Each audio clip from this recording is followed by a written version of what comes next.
We now welcome onto the call the head coach of the William Mary Tribe, Mike London. Good morning, Mike. Morning, Rob. How you doing? I'm well. I hope you are as well. Another impressive performance from your team, 28-3 win over Maine on Saturday. What did you like about the way your guys played? Yeah, I thought we played well defensively. Just the overall effort in terms of stopping the run, getting after the quarterback. The third down situation was excellent once again. Thought offensively, took us a little while. We clicked and we kind of were able to run the ball and do it with authority, and take up time. Score touchdowns that we talked about before. So those things I think is kind of what our team is. Our team has played good defense. Take the ball, run it when we can, throw it when Darius has opportunities to do that.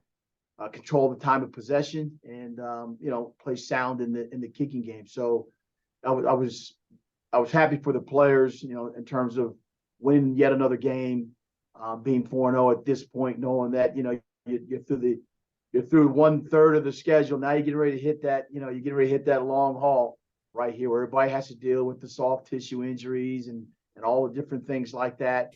But that's what this conference is all about. I mean, it's got great coaches, got great players, and now the ability to go this long haul that we're all about to go on is going to be critical. First question this morning from John O'Connor. Go ahead, John. Thank you. Hey, Mike, can you update us on the status of Bronson Yoder and when you might see him back in your lineup? Thank you. Yeah, obviously Bronson sustained a upper body injury issue, and with him it'll be day by day, week to week. But I tell you, he's one tough cookie. I mean, he's a tough individual. So, well, we're not practicing today. Today's their NCAA day off, and we'll look more to see where we are on Tuesday and specifically Wednesday as well. So there's no update to give you yet, John, but we'll know relatively soon and quickly about his ability or availability. Thank you. Thanks. Next question from Kyle Kenton. Go ahead, Kyle. Coach, on defense, I wanted to ask about Kevin Gerald and his play. You're not just leading in tackles this week, but like there was one sequence where he dropped back into pass coverage and batted down a ball, and the very next play he blew up a screen pass to the line of scrimmage. And how would you assess his play and what he kind of brings to the defense? Yeah, Kevin, again, one of our captains, used to be a quarterback in high school, Shawsville High School up there. And a guy that embraced the fact that he could get on the field and play, be significant as a linebacker, and he's really done a good job. Last week, I believe he had 9+ tackles. This week, I believe he led our team again in tackles. And as you alluded to, Kyle, his ability to drop, curl flat, come up, make plays, knock a ball down, probably that quarterback athleticism he's got going on back there. But I tell you what, he's done a really, really good job of playing defense, being a leader, being with a group of linebackers. A guy, like Zay Jones is back there. Alex Washington had to play, one of our linebacker slots because of an injury with one of our other linebackers. But Kevin's done a really nice job of taking the position, being a leader, and then doing it through demonstrated performance on the field. And then looking ahead to this week, the last couple of years, those games with Elon have been some of the best all season long. And what do you feel like it is with your team and Tony's that there's similarities and why have those games been so competitive? Yeah, I tell you, you're right. It's been crazy. 5 overtimes, just tough down to the wire, last second scores. Changing the outcomes. Tony does a good job with his team. He's a really good football coach. He's got a great staff. His student athletes, they do a great job of knowing the game, and hopefully ours are like that as well. And we're highly competitive, and which is what you should be. And now again, we're going on the road, down to a place that we've been there before, and look forward to another good game. They're a really good team now. If you look at the statistical information that the conference puts out, there are a lot of areas where we may be 1 or 2 or right close together with them, or they may be just slightly above us. I mean, So, two really good teams that have statistical data that's similar, but there's some areas that, obviously you see, I think we've done a really good job third down defense wise, and how much we give up, as far as the run game. But you look at them as well; they're doing a good job. So it's going to be a tough game. Tough game offensively. They've got the running back. Obviously, Hampton is.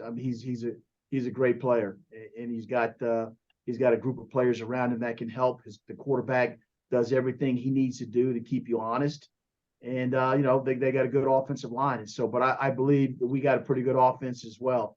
And so it'll be interesting to see, can our defense play better than their offense, and vice versa. So excited by the challenge, and another league game. And so here we go.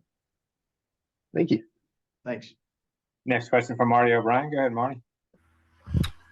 Good morning, Coach. Hey, Marty.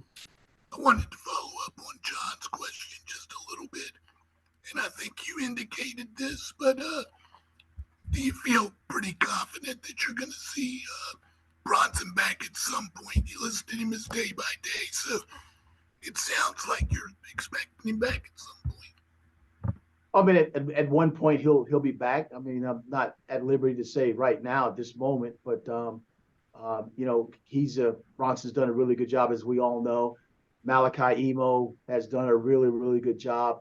And then Martin Lucas had a chance to go in and is now shown that he's capable as well as, being a downhill runner, strong, tough, aggressive guy.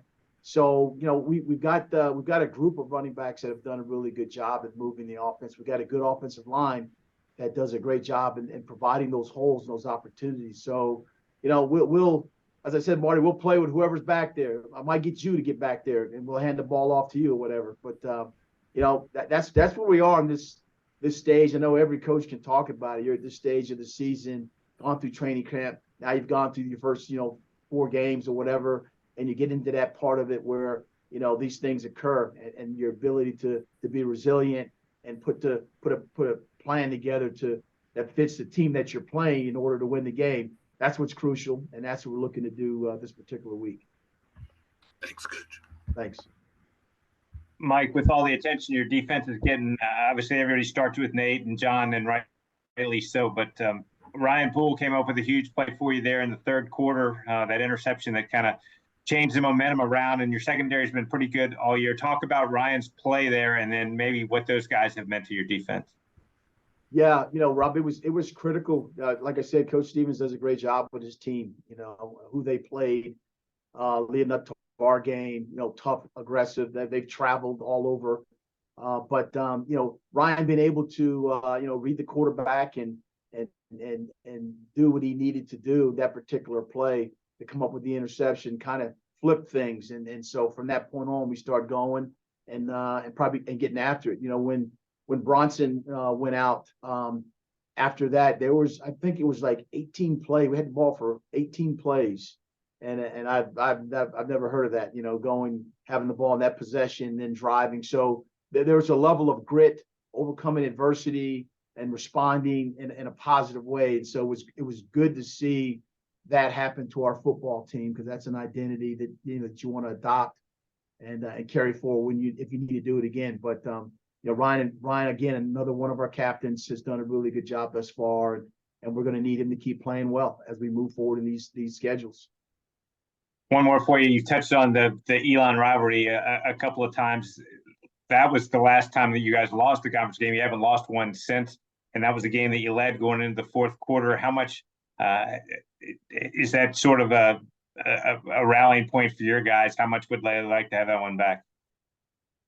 Well, I mean, obviously you want to win and be competitive all your games, and we know that, they know that. They came here and they beat us here at home, like you said in the last quarter, and so our goal is to be relevant, at the end of the season, and that talks about being relevant right now on the road, winning road games, and this is a conference game, and so that's the goal for us.